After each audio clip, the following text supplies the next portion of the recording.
मेरे दोस्तों, इंसान को अल्लाह तबारक व तआला ने कुछ चीज़ों की फितरत अता की है। वो कहीं अपने आप को तकलीफ़ में महसूस करता है तो कहीं अपने आप को आसानी में महसूस करता है। बड़ा पढ़ा लिखा, समझदार, मालदार, वज़ादार आदमी होना, लेकिन उसके कपड़े मैले कुचैले हों तो ना वो कहीं जाने में आसानी महसूस करता है और ना किसी को घर बुलाने में आसानी महसूस करता है। एक मुफ्त का बोझ उसकी तबीयत पे होता है कि मेरे कपड़े ठीक नहीं, मुफ्त का बोझ। लेकिन बंदा बिल्कुल अनपढ़ हो, सादा हो, घर टूटा हुआ हो, लेकिन उसके कपड़े ठीक हों, उठना बैठना भी नहा के आया हो, इस्त्री वाले कपड़े पहने हो, तो कहीं बैठते हुए ज़रा हिचकिचाहट नहीं महसूस करता। आप खुद जब अपने वो कपड़े उतार लेते हैं ना, इनको मिट्टी लगी हुई थी, कहीं गर्द लग गई थी, तो खुद भी अपने आप को आसानी में महसूस करते हैं। वरना ना वो सारी महफिल में सबसे ज़्यादा तवज्जो इसी बात पे रहती है कि मेरा बटन टूटा हुआ है, और वो जीने ही नहीं देता कि बटन जो टूट गया है। तो बार बार बंदे का ख्याल होता है कि कितने तक न लाया कोई। ये नफसियाती मसला है, इसको समझें। इंसान फितरत के हाथों बाज़-औक़ात मजबूर होता है। जिस तरह इंसान का ज़ाहिरी हुलिया ठीक ना हो तो पूरे सुकून में नहीं होता, इसी तरह अगर बातिन पे कोई बोझ हो ना, ये तकब्बुर वाला बंदा कभी सुकून में नहीं रहता। ये उजब वाला, खुद पसंदी वाला बंदा कभी सुकून में नहीं रहता। बीमारी लग जाती है ना मेरी तरह के कुछ लोगों को। बुजुर्गों की बात नहीं करता कि हमें स्टेज पे होना चाहिए, मैं चौधरी साहब हूँ, मैं मालदार हूँ, मैं इलाके का बड़ा हूँ, मैं दरवेश हूँ, मैं सूफ़ी हूँ। आप यकीन करें कि उनको पीछे बैठ के महफिल सुनने का मज़ा ही नहीं आता। वो सारी महफिल में यही सोच रहे होते हैं कि कभी कोई अगे साध ले ना। ये बीमारी है, ये सुकून नहीं लेने देती। ये एक मसला है। खुद पसंदी, हसद, उजब, किबर, ये मसाइल हैं।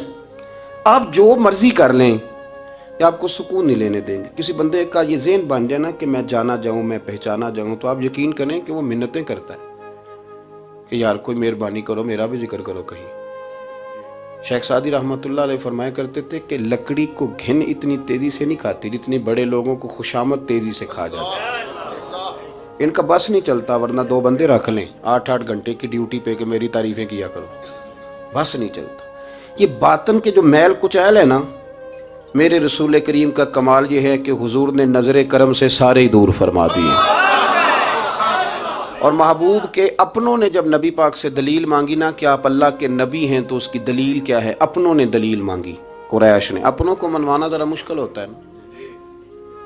भाई अल्लाह का कानून है, उसने चिराग के बिल्कुल नीचे अंधेरा बना दिया है, इसका कानून है, क्या किया जाए। नहीं मानते। अपनों को मनवाना, करीबियों को। उन्होंने जब, मेरे एक दोस्त ने मुझसे कहा कि एक नहीं समझ आई कि जब कोहे सवा पे हुजूर ने कहा था कि मैं अगर तुम्हें कहूँ कि इस तरफ दुश्मन खड़ा है तो सारे कह रहे थे हम आपकी बात मानेंगे, तो मैंने कहा वो सरकार को मानने की बात थी। यहाँ भी बहुत सारे लोग हैं वो कहते हैं हज़रत साहब आपकी इज़्ज़त बड़ी करते हैं, पर चुप कर जाए, सियासत का नाम ना लेना। मेरी बात की समझ आ रही? आपकी इज़्ज़त बड़ी करते हैं पर चुप कर जाए। आपने ये नहीं कहना कि सूद ना खाओ, बिल्कुल आपने ये नहीं कहना कि चौधरी साहब के बच्चे की शादी पे बैंड बाजा नहीं होना, क्योंकि हम तो इज़्ज़त करते हैं। इज़्ज़त करना और होता है और बात मानना, इनमें फ़र्क होता है ना जी। कुछ लोग हया करते हैं पर बात, लेकिन ज़्यादा खुशी उसी की होती है जो हया भी करे और बात भी माने। तो अपनों ने जब दलील मांगी ना कि आप अल्लाह के रसूल हैं, तो उसकी दलील क्या है, तो अल्लाह करीम ने फरमाया महबूब इनसे फरमाइए फ़क़द लबिस्तु फ़ीकुम उमरम मिन क़ब्लिही, वो बाहर से तो नहीं ना आया, मैंने तुम्हारे दरमियान उम्र का हिस्सा गुजारा है। अफ़ला ताक़िलून, क्या तुम्हें अकल नहीं? मेरी तरह का कोई सच्चा है तो दिखाओ, कोई सादिक और अमीन है तो दिखाओ। तुम्हारे बीच नबी करीम का ना उठना बैठना, चलना फिरना, ये इस तरह का था कि कोई चीज़ किसी पर बोझ नहीं बनती थी, बल्कि जो देखता जाता था मदीने वाले का गुलाम बनता जाता था। हम ना, आप यकीन करें कि अगर निकल आए ना, आ जाए सादगी पे, सादी ज़िंदगी बड़ी आसान होती है, बड़ी आसान। ये जो बच्चे 4,500 रुपया लगा के बाल खड़े कराते हैं ना सर पे, ये फिर परेशान भी रहते हैं कि इतने पैसे लगा दिए, देखा किसी ने भी नहीं। और जो बुजुर्ग अभी आया ना, उसने घास काटी है, भैंसों को चारा डाला है, कपड़े बस उसने जल्दी से पहन लिए, सही स्त्री, उसको कोई फिक्र नहीं, कोई देखे तब भी ठीक है, ना देखे तब। नबी पाक सल्लल्लाहु अलैहि वसल्लम ने इंसान को कहा कि अंदर का बोझ उतार दे वरना तेरे लिए जीना मुश्किल हो जाएगा। ये उतार दे अंदर के सारे बोझ, ये झूठ का बोझ, ये अदावत का बोझ, ये हसद का बोझ। आला हजरत बरेलवी रहमतुल्लाह अलैह मलफूजात शरीफ में फरमाते हैं कि हसद करने वाला सामने वाले बंदे पे एतराज़ नहीं करता, बल्कि हसद करने वाला अल्लाह की तकसीम पे एतराज़ करता है। वो कहते हैं उसे को दिया है, मुझे देना चाहिए था। बहस करते हैं लोग, अपने घर बैठ के दलाइल जमा करते हैं। कभी किसी शख्स के बारे में आप ज़रा कुरान मजीद पढ़ें और मेरे रसूल करीम सल्लल्लाहु अलैहि वसल्लम की अहादीस का मुताला करें। कुरान तो हज़रत मूसा की शान भी बयान करता है, हज़रत यूसुफ के तज़किरे नहीं बयान करता कुरान, जनाब ईसा रूहुल्लाह की अज़मत कुरान बयान नहीं करता। आला हज़रत बरेलवी रहमतुल्लाह अलैह के सामने किसी ने शेर पढ़ा कि शान यूसुफ जो दबी तो वो भी इसी दर पे दबी, तो आला हज़रत फरमाने लगे तुम्हें गलती लग गई है, मेरे नबी किसी को दबाने नहीं आए। तो बंदे बड़े हजरत होते हैं ना जी, एतराज़ तो पड़ा है अभी बांटते पे है। तो कहने लगा जी शेर पे एतराज़ करना आसान है पर शेर कहना मुश्किल है। तो फरमाने लगे चलो कह भी देते हैं। उसने कहा दी अब कहिए। तो फरमाने लगे शेर यूं कहो कि शान यूसुफ जो बड़ी वो भी इसी दर से बड़ी, शान यूसुफ जो बड़ी तो वो भी इसी। इज्जत देने से आप कोई कमजोर हो जाएंगे, कोई नुकसान हो जाएगा किसी को इज्जत देने से, क्या फर्क पड़ता है। लेकिन आप यकीन करें कि वो इतनी मुसीबत बनी है इज्जत लेने की, प्रोटोकॉल लेने की, अपना आप मनवाने की, इतनी ज्यादा। बल्कि वो लोग जिनको बिल्कुल इस चक्कर में नहीं पड़ना चाहिए था, दरवेश लोग, वजीरों का भी इस्तकबाल हो रहा होता है और पीरों का भी इस्तकबाल हो रहा होता। कोई वजीर चढ़ जाए रोड पे तो रास्ता गरीब आदमी को फिर भी नहीं मिलता, तो कोई तगड़ा पीर चढ़ जाए तो फिर भी नहीं रास्ता मिलता। हालांकि ये दरवेश हैं, ये फ़कीर हैं, ये फ़क्र का दर्स देते हैं, लेकिन चाव ही बड़ा है। मेरे रसूल करीम सल्लल्लाहु अलैहि वसल्लम ने सादा और समझ वाला और ऐन तबीयत के मुताबिक जिसमें किसी बंदे को कोई मुश्किल ना हो। पता है मेरे महबूब का कमाल ये था कि नबी करीम तक रसाई बड़ी आसान थी। हर बंदा बड़ी आसानी से पहुंच जाता, बड़ी आसानी से। बुखारी में भी हदीस है, लेकिन कादी अजाज रहमतुल्लाह ताला अलैह ने बड़े प्यार से लिखी है और अनोखा रंग उनकी तहरीर में छलकता है। हज़रत अनस बिन मालिक रदी अल्लाह ताला अन्हु फरमाते हैं कि मुल्क के शाम का एक शख्स हुजूर की बारगाह में हाजिर हुआ अपने बादशाह का कोई पैगाम लेके। गरीब आदमी ना वैसे ही तबन ही थोड़ा सा मायूस होता है, डर रहा होता है, वो सहमा हुआ होता है। लेकिन हालात के सहमे हुए लोगों को बता दो, हालात बदल जाते हैं, एक जैसे नहीं रहते। लेकिन ये बेचारे सहमे, ये हर जगह डर रहे होते हैं। ये आस्थानों पे भी डर के पीछे बैठे हुए होते हैं, आस्थानों पे भी प्रोटोकॉल मिल रहा होता है जिसकी जेब तगड़ी होती है, तो डरते हैं ये लोग और इन पे प्रेशर बढ़ा दिया जाता है। कुछ ऐसे काम किए जाते हैं जिनसे इनकी दिलों पर बोझ भी रहता है कि नहीं नहीं यहाँ बात कोई नहीं करनी। हजरत अनस बिन मालिक रदी अल्लाह ताला अन्हु फरमाते हैं जब वो आया ना नबी करीम की बारगाह में तो वो कांपने लगा। कोई बात भी नहीं हुई, कोई ऐसा मसला भी नहीं हुआ, लेकिन वो कांपने लगा और थर थर कांपने लगा। तो अल्लाह के रसूल सल्लल्लाहु अलैहि वसल्लम ने उसे फरमाया कि क्यों डरते हो, क्या बात है। कहने लगा मैं मदीने की जो रियासत है उसके सरबराह के पास आया। गरीब आदमी हूँ, डर लगता है कोई ऐसी बात ना हो जाए कि आप नाराज हो जाए। तो उन्होंने तो देखा था ना उन लोगों को कि जो जानवर को मालिक की मर्जी के बगैर छांव में बांध देते थे तो मार पड़ती थी। इतना सियाना हो गया तो मर्जी करेगा, मुझे डर लग रहा है। हजरत अनस बिन मालिक कहते हैं बात कहाँ की थी, चली कहाँ गई। उसने क्या कहा और फिर जवाब में मेरे महबूब ने क्या फरमाया। आप जरा बात का लेवल देखें और हुजूर की गुफ्तगू का स्टेटस देखें। ये वो लोग, ये वो तरबियत है जो लोगों के दिलों और रूहों तक उतरती है। मेरे नबी करीम सल्लल्लाहु ताला अलैहि वसल्लम ने बात सुनी तो हुजूर रो पड़े और इतना रोए कि घुटनों के बल जमीन पर बैठ गए।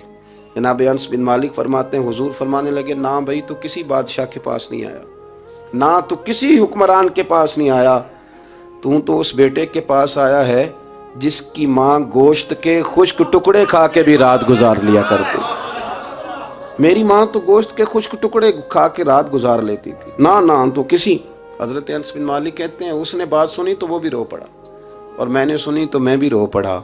दोस्तों रसूल करीम देखे ना हम लोगों ने किस तरह का लेवल बनाया हुआ है। अभी तक वो जो दौलत का रट्टा है थोड़ा बहुत वो अभी तक चलता है। अभी तक खानदान के अंदर कोई बंदा अमीर हो जाए तो चौधरी भी वही होता है, सियाना भी, मेरा तो ख्याल है पीर भी वही होता है। शर्त यह है कि उसके पास पैसे होने चाहिए, वही शेख होता है, सारा कुछ वही होता है। नबी पाक सल्लल्लाहु अलैहि वसल्लम ने हमें कहा कि ये तुम्हारे अंदर के बोझ हैं, माहा काफी सदरिक। गुनाह जो होता है ये खटकता है सीने में, ये बंदे को परेशान करता है, बंदा तकलीफ में होता है, किसी को पता ना चल जाए। हम लोगों ने आहिस्ता आहिस्ता करके ना एहसासात की दुनिया छोड़ दी है, हमारा मिजाज नहीं। छोटी छोटी बातें होती हैं लेकिन हम तवज्जो नहीं ना करते, तवज्जो नहीं करते। कोई इतना मुश्किल बात नहीं कि रात को बेटा फल लेके आया तो अपनी बीवी के कमरे में चला गया। लोग उसकी मां को और उसके बाप को ये बात आसानी से कह देते हैं कि आप हौसला करें, दफा करें, जो कर रहा है करने दें।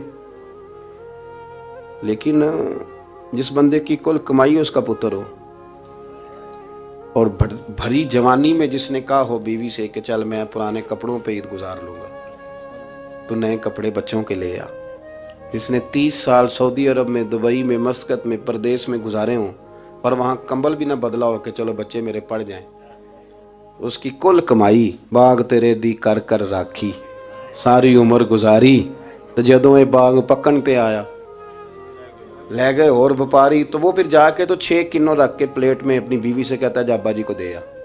ये कहना आसान है बाप को कि तू सब्र कर, हौसला कर, पर वो बाप जब पीछे पलट के देखता है तो कहता है दुनिया ने तो तुझे तोहफा दिया होगा, मैंने तो जवानी तुझे दे दी, खुशियां सारी तेरे नाम कर दी और तू मेरे साथ ये सलूक करने चला। एहसासात नहीं, उसको पता ही नहीं। रोज दोस्त को टेलीफोन करता है कि आज बाहर से खाना खाएं, कभी अब्बा जी को भी करना कि अब्बा जी आज मेरे बगैर रोटी ना खाना, मैं आऊँगा तो मिल के खाएंगे। कभी कह अम्मा को कि अम्मा मुझे बड़े बड़े रेस्टोरेंट में वो मज़ा नहीं आया, तो तेरे हाथ के चावलों की रोटी में मज़ा आया, आज पका ना।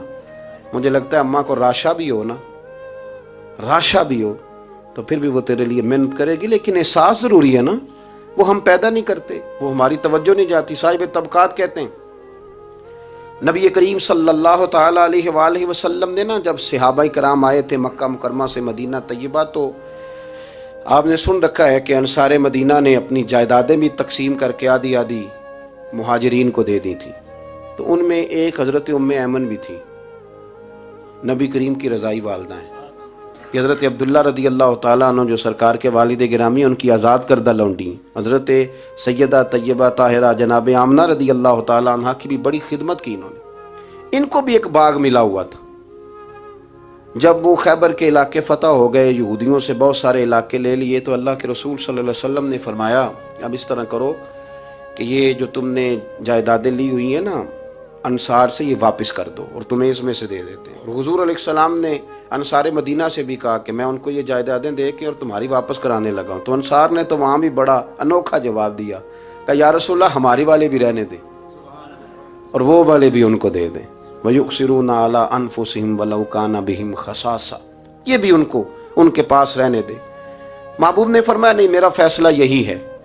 हज़रत उम्मे ऐमन रदी अल्लाह ताला अन्हा के हिस्से में एक बाग आया हुआ था, तो महबूब करीम सैयद आलम सल्लल्लाहु अलैहि वसल्लम ने कहा अम्मा जी आपको कोई और बाग दे देते हैं, ये वाला बाग वापस कर दें। सीधी सादी बीबी थी, नाज था कि मैंने हुजूर की खिदमत की है बचपन में, नाज था। कहने लगी मैं तो नहीं वापस करती, ये नाज है, वरना हुजूर को कोई इनकार कर सकता, मैं तो नहीं वापस करती। हज़रत आयशा सिद्दीक़ा रदी अल्लाह ताला अन्हा फरमाने लगी अम्मा जी ये आप क्या कह रही हैं? हुजूर फरमाने लगे आयशा आप खामोश हो जाए, ये बुढ़ापा है, उसके एहसासात हैं, उसके जज्बात हैं। आप यकीन करें कई दफ़ा बूढ़े बेचारे ना दर्द से बात नहीं बताते किसी को, वो कहते हैं क्या करें, कपड़ा उठाएं ताकि पेट नंगा हो जाए, कैसे बात करें। नबी करीम सैयद आलम अलैहिस्सलाम अम्मा जी के करीब गए, कहा अम्मा जी मेरे साथ चलो, एक दफ़ा बाग देख तो लो। हुजूर साथ लेके गए, एक बाग दिखाया तो कहने लगी नहीं नहीं मैंने नहीं लेना, ये बोले मेरे वाला ठीक है। हुजूर ने फिर दूसरा दिखाया, कहने लगे ये भी नहीं मुझे पसंद। महबूब ने तीसरा दिखाया तो कहने लगी ये तो मेरे वाले बाग से भी प्यारा है, ये मैं ले लूँगी। जब वो मुस्कुराई तो हज़रत आयशा कहती है मैंने हुजूर की आंखों में आंसू देखे, फरमाया अल्हम्दुलिल्लाह इसका दिल ना राज़ी हो गया है। ये तरीका है मेरे अजीज़, थोड़े एहसासात तो पैदा करें, थोड़े अपने जज्बात। कितनी खुदगर्जी वाली ज़िंदगी है कि मुझे सिर्फ मेरा ही ख्याल है, और जो जहाँ बैठा है ना, पता है हम परेशान ज़्यादा क्यों हैं। मैं मौलवी हूँ तो मैं सारा दिन यही तकरीरें करता हूँ, लोग मौलवियों की इज़्ज़त नहीं करते, लोग मौलवियों की इज़्ज़त नहीं करते। तो मैं कहता हूँ छोड़ें ये रट्टा, इज़्ज़त मांगने की क्या ज़रूरत है, अब मिन्नत मांग के इज़्ज़त करानी है, छोड़ें, कोई ज़रूरी है। मैं इस तरह करता हूँ कि मैं इज़्ज़त करनी शुरू कर देता हूँ, मैं करता हूं ना 15-20 उलमा की इज्जत, चलो हम आपस में शुरू कर लेते हैं, तो खुद ब खुद बाकी भी मसला ठीक हो जाए। बूढ़े लोग हर वक्त शिकायत करते हैं इज्जत नहीं की जाती, इज्जत क्यों आप भीख मांगते हैं, क्या जरूरत? प्यार देना शुरू करें, रोज बरोज मुतालबा करना कि मेरी खिदमत करो, मेरे पीछे चलो, इससे तो दिक्कत पैदा होती, इंसान तकलीफ में रहता है। मेरे रसूल करीम अलैहिस्सलाम ख्याल रखते, छोटे छोटे बच्चों के जज्बात का भी ख्याल करते, बूढ़ों के जज्बात का भी ख्याल करते। नबी करीम सल्लल्लाहु अलैहि वसल्लम हर शख्स के बारे में ऐसा नजरिया रखते कि जिससे कौम को सुकून होता, दिलों के अंदर इत्मीनान पैदा होता। हजरत आयशा सिद्दीका रदी अल्लाह ताला अन्हा फरमाते हैं, एक दिन घर में तशरीफ फरमाते और तबीयत मुबारक में ना बड़ी, मैं देख रही थी कि बड़ा हशाश बशाश है सरकार का मिजाज, बड़ी खूबसूरती। आज गमे उम्मत में हुजूर उस तरह परेशान नहीं जैसे अक्सर होते हैं। आप फरमाती हैं बातें चल रही थी तो बैठे बैठे हुजूर फरमाने लगे कि आयशा मैं तुम्हें बताऊं तुम मुझसे राजी कब होती हो और नाराज कब होती हो?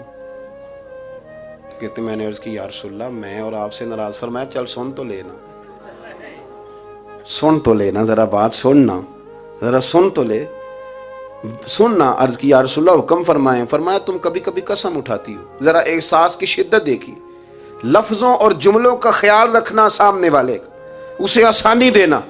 नबी करीम सल्लल्लाहु, देखे ना, मैं नहीं परवाह करता जी, अब बीबियों की बातें कौन सुने, मैं नहीं परवाह करता जी फलाना तो अनपढ़ है, लेकिन जो हमें हुजूर ने ज़ौक दिया जीने का, जो तसल्ली दी हमें जिंदा रहने के लिए, जो हमें कहा कि ये चीज तुम्हें जवान करेगी, ठंडा रखेगी। नबी करीम सल्लल्लाहु ताला अलैहि वसल्लम फरमाने लगे, आयशा तुम ना कभी कभी कसम उठाती हो। कहा या रसूलल्लाह उठाती हूँ। फरमाया जब तुम थोड़ा बहुत नाराज होती हो ना कि किसी और ज़ौजा के पास वक्त ज़्यादा गुजर गया है, तो फिर तुम पता किस तरह कसम उठाती हो? तुम कहती हो मुझे इब्राहीम अलैहिस्सलाम के रब की कसम, और जब तुम राजी होती हो तो कहती हो मुझे मोहम्मद मुस्तफ़ा के रब की कसम। और मैं मुझे पता है। जनाब आयशा कहती है मैं रो पड़ी, मैंने कहा महबूबा बात बिल्कुल इसी तरह ही है, लेकिन कुर्बान जाऊं यहाँ तक ख्याल रखते हैं आप, हुजूर यहाँ तक एहसास आता है, यहाँ तक। फरमाया मुझे पता होता है कब तुम्हारा जज्बा क्या है और कब तुम्हारा रंग क्या है। दोस्तों ये चीज़ें जब निकल जाती हैं ना मिजाज से, फिर आसानी हो जाती है। लेकिन वो हमारा अपने आप को पसंद करना, अपनी तबीयत पे नाज करना, अपने आप को देखते रहना और अपनी तामीर में इतना गर्क होना कि बाकी सारी खूबसूरतियों से भूल ही जाना, सरफ नज़र ही कर लेना। थोड़ा थोड़ा प्यार बांटें। इतना ऊपर खड़े होकर नीचे देखोगे तो हर चीज़ छोटी नज़र आएगी। कभी कभी नीचे खड़े होकर भी ऊपर देखें, इंशाल्लाह बड़े बड़े कद वाले लोग दुनिया में मिलेंगे, बड़े बड़े कद वाले। बहुत सारे लोग मुझे कहते हैं नहीं कामिल पीर नहीं मिलता। मैं क्या नहीं मिलता? पैसे बंदे की जेब में ढेर सारे हों तो फिर कामिल पीर किमें मिले? और 2 MA वो कर जाए, चाहे सैपलियों में ही पास कर जाए, फिर कामिल पीर कैसे मिले? वो हो चौधरी साहब और उसको पीर मिल जाए। इन 3 बंदों को पीर मिलता, उसके लिए तो थोड़ा नीचे उतरना पड़ता है ना जी। पहले जो बर्तन भरा हुआ हो तो उसमें पीर साहब क्या डालेंगे? कोई खाली होगी तो शायद अंदर आएगी ना। अपनी जिंदगी में थोड़ा सा लेवल। हजरत ख्वाजा शमसुल आरिफीन सियालवी रहमतुल्लाह अलैह, ख्वाजा साहब गुजर रहे थे तो एक बच्चा ना, हमारे देहातों के बच्चे जो होते हैं ना, वो उनका अपना स्टाइल होता है और वो बड़े मस्त लोग होते हैं। असल मज़ा वही बच्चे उठाते हैं जो देहातों के, वो जो ज़िंदगी गुजारते हैं बड़ी शानदार होती है। मैं आपको तजर्बे की रोशनी में कह रहा हूँ, मैंने देहात भी खोल के देखे और शहर भी सारे देखे, इल्ला माशाअल्लाह ढेर सारे शहर मैंने देखे। और मैंने उसमें देखा है कि ज़्यादा सुखी यही बच्चे रहते हैं जो मिट्टी में भी कभी कभी दौड़ते हैं, हाँ, जो सुन लेते हैं थोड़ी बहुत। आप यकीन करें कि सारे गाँव के बूढ़े ही दादा होते थे और सारे ही चाचे होते थे और सारे ही, अब तो रट्टा बन गया, अब तो मसला ख़राब हो गया। अजीब सी उलझन लोगों ने पैदा कर दी। ख्वाजा साहब रहमतुल्लाह अलैह गुजर रहे थे तो एक बच्चा बेरी को रोड़े मार रहा था, तो रोड़े सारे जमा कर दिए और मारता जा रहा है, मारता जा रहा है। और ये बच्चे गांव के जब ये फायरिंग करते हैं ना बेरी पे, तो ये रोड़े पहले जमा कर लेते हैं ताकि फिर बेदरेग बगैर रुकने के अपना काम करते रहें। तो मार रहा था तो हजरत शमसुल आरिफीन रहमतुल्लाह ताला अलैह आप भी गुजरे, मुरीदीन साथ थे, तो 1-2 रोड़ा ना हजरत को भी लग गया। तो फरमाने लगा पुत्र जरा ख्याल करना, मैं बूढ़ा आदमी हूँ, इस उम्र में तो जख्म भी ठीक नहीं होते। उसने बच्चे ने पलट के देखा तो वो तो जानता था ना कि चाय से केतली ज्यादा गर्म होती है, मुरीद मारेंगे।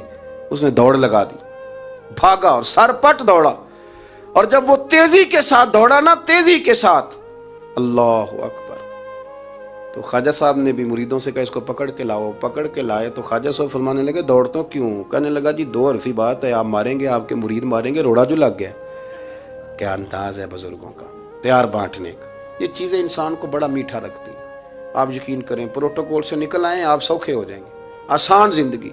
ख्वाजा साहब रहमतुल्लाह तआला अलैह फरमाने लगे वैसे तू कर क्या रहा था? कहने लगा मैं रोड़े मार रहा था बेरी को। तो फरमाया बेरी तुझे जवाब में क्या देती है? कहने लगा जी वो तो फल देती है। तो आप फरमाने लगे तू शमसुल आरिफीन को बेरी से भी क्या गुजरा समझता है? आप उतर मेरे सीने से लग, और जो फल मैं तुझे दूंगा ना पहले कभी ना किसी ने दिया होगा। थोड़ा लेवल तो नहीं देखे ना। हमारे बच्चे बड़ी आसानी से कह देते हैं मेरे गांव के लोग जाहिल हैं जी सारे। तो मैं कहता हूं जाहिल को जाहिल कह के जान छुड़ाना तो आसान काम है, ये तो आसान काम है, पर जाहिल को पकड़ के आलिम बना देना ये मदीने वाले रसूल का तरीका है। वो जहाज़ में जो लोग ज़्यादा ट्रैवल करते हैं वो इस बात को ज़रा आसानी से समझेंगे कि जो हमारे देहातों से लोग जाते हैं ना उम्रा करने, अक्सर गरीब लोग होते हैं, कई तो बेचारे कमेटियाँ डाल के जाते हैं। तो वो जब चढ़ते हैं ना जहाज़ पे तो बच्चा पढ़ा लिखा बैठा हो तो बाबा जी को नहीं पता होता तो वो सीट नंबर कैसे देखना है, तो बैठ जाते हैं जहाँ जगह मिले, समझते हैं बस ही हैं। तो बच्चे तनकीद कर रहे हैं जी साढ़े पिंड के बंदे नहीं सियाने हो सकते, देखो इन्होंने बस ही समझा हुआ है, और हंसते हैं, फबतियाँ कसते हैं, मजाक उड़ाते हैं। तो मैं कहता हूँ यार तू अगर पढ़ा लिखा होता ना तो तू दरवाजे पे जाके बाबा जी का हाथ थामता, फिर तो सीट नंबर दे के उन्हें बिठाता, हाथों पे सीट बेल्ट बांधता, फिर पानी की बोतल देता और फिर कहता हुजूर बुजुर्गों मैं फलानी जगह बैठा हूँ, मेरी ज़रूरत पड़ी तो दोबारा भी आवाज़ दे लेना। पढ़े ना बुखारी मुस्लिम। हज़रत अनस बिन मालिक रज़ी अल्लाह तआला अन्हु फरमाते नजरानी चादर हुजूर ने ओढ़ी हुई थी और नबी करीम सल्लल्लाहु अलैहि वसल्लम जा रहे हैं, जनाब फारूक आजम भी साथ हैं। तो कहते हैं पीछे से एक शख्स ने ना हुजूर की वो चादर, उसमें सुर्ख धारीदार तारे थी, तो पकड़ के ना उसने चादर हुजूर की खींची, तो वो जो चादर थी वो हुजूर के गले में फिर गई। फरमाते मैं वो तकलीफ महसूस कर रहा था तो वो खींच के ना चादर, तो कहने लगा मैं कुछ मांगने आया हूँ। तो दरवाज़ा ज़ोर से खटखटाए उसे भीख देते हो? कहते दौड़ जा, दरवाज़ा तोड़ेगा। लेकिन हदीस के लफ्ज़ हैं फल्तफ़त इलैहि फदाहिक। हज़रत अनस बिन मालिक कहते हैं जब मुस्तफ़ा करीम ने उसकी तरफ देखा तो हुजूर ने मुस्कुराना शुरू कर दिया। यहाँ मुस्कुराना कमाल है। आला हज़रत बरेलवी कहते हैं जिसके गुच्छे से लच्छे जड़े नूर के उन सितारों की नुज़हत पे लाखों सलाम, और जिसकी तस्की से रोते हुए हंस पड़े उस तबस्सुम की आदत पे लाखों सलाम। हुजूर ने तवज्जो की तो मुस्कुराए। फरमाया क्या लेने आए हो? कहने लगा भिखारी हूँ, कुछ लेने आया हूँ। चादरें खींच के मांग रहा है। तो नबी करीम अलैहिस्सलाम ने दिया कितना? मेरे करीम से गर कतरा किसी ने मांगा दरिया बहा दिए हैं, दुर बे बहा दिए हैं। नबी करीम ने फरमाया ये दो पहाड़ियों के दरमियान जितनी बकरियां खड़ी हैं सारी इसे दे दो। दो पहाड़ियों के दरमियान जितनी बकरियां खड़ी हैं सारी इसे। वो आया था तो उसे अदब अदाब भी नहीं आते थे, मांगने का तरीका भी नहीं आता था, लेकिन गांव गया तो जाके दीन का मुबल्लिग बन गया। क्या तबलीग करता है? कहता हो लोगों गुर्बतों से परेशान लोगों आओ मेरे साथ, मैं तुम्हें मदीने ले चलूं। मेरे रसूल इतना देते हैं कि गुर्बत का डर भी निकल जाता है। जब तबीयत के अंदर इंसान के एक मिजाज बन जाए ना, आप यकीन करें ये बड़े ठंडे लोग, मस्त लोग, परवाह कोई नहीं। वरना बहुत सारे ऐसे लोग हैं बेचारे ज़िंदगी में जो दूसरों को सीधा करते करते ना खुद बड़े टेढ़े हो गए, हालात ख़राब हो गए। इमाम अहमद बिन हंबल वो रवायत लाए हैं, जब एक शख्स ने आकर हज़रत उमर से कहा था मैं तकरीर करना चाहता हूँ, तो फरमाया तू ना करना।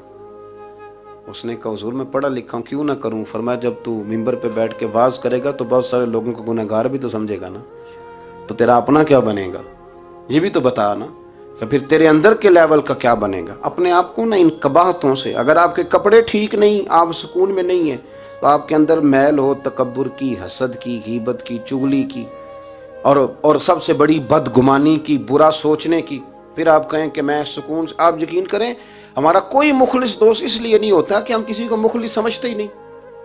हमारे ज़माने में सच्चा इसलिए कोई नहीं कि हम किसी को सच्चा समझते नहीं। हमें बुजुर्ग इसलिए नहीं मिलते कि हम किसी को बुजुर्ग नाराज ना होना। मेरी बात पे गौर करना। हमारे यहाँ इसलिए कोई हमारा हमदर्द नहीं कि हम किसी को हमदर्द, हमारे बंदे को तो दुकानदार कह रहे हैं, हर बंदे को तो झूठा कह रहे हैं, हर बंदे को तो धोखेबाज कह रहे हैं, हर शख्स तो हमारी नज़र में जाहिल है। हर आलिम तो माज़अल्लाह हमारी नज़र में बेअमल है, तो जब इस कदर ज़्यादा हमारा ज़हन बुरा हो जाएगा, या अय्युहल्लज़ीना आमनू इज्तनिबू कसीरम मिनज़्ज़न्नि इन्न बअदज़्ज़न्नि इस्म, इतना बुरा सोचेंगे तो फिर तो हुजूर ने फरमाया नहीं कि अल्लाह तुम्हारे गुमान के करीब है, इस तरह का गुमान करते हो रब भी वैसा ही बन जाता है। तो अपनी सोचों को सुथरा करें, अपनी तबीयत में नरमी लाएं। आप अच्छे बंदे ढूंढने मिलेंगे तो रब आपको ढेरों बंदे अता करेगा। अपने आप को कमज़ोर ना करें, कभी छोटा ना करें, छोड़ें। अपनी निजी मजलिसें भी पाक करें, साफ़ सुथरी करें और ख़ूबसूरत करें, और अपनी जो खलवतें जलवतें उनमें मेहनत करें। अपने से दूसरों को अफजल जानना सीखें, लोगों का इकराम करना सीखें, आदाब सीखें और लोगों के बारे में अच्छी गुफ्तगू करनी सीखें। आप यकीन करें, ये काम आप किसी के लिए करके देखें, अल्लाह आपको सुकून अता करेगा। आला हज़रत बरेलवी रहमतुल्लाह अलैह से किसी ने कहा था, हज़रत जी मेरा दिल बड़ा बेसुकून रहता है, तो कोई वजीफ़ा दें। तो उसका ख्याल था कुछ पढ़ने को बताएंगे। तो फाज़िल बरेलवी रहमतुल्लाह अलैह फरमाने लगे, इस तरह कर, किसी बंदे के साथ नेकी कर, पर उसे पता ना हो मेरे साथ कौन कर रहा है, उसे खबर है। फरमाया इस तरह की नेकी कर, फिर रब तेरे दिल को करार अता करेगा। वो जो दिखा के मस्जिद में पैसे दिए जाते हैं, वो नाम तो हो जाता है पर सुकून ले जाता है वो, लेकिन जो छुपा के नेकी होती है वो ज़रा मज़ा कर जाती है। उठ फरीदा सुत्या, झाड़ू दे मसीत, तू सुतें ते रब जागदा, तेरी डाडे नाल प्रीत। उठ फरीदा सुत्या ते खलकत वेखन जा, मते कोई मिल जाई बख्शिया ते तू भी बख्शिया जा।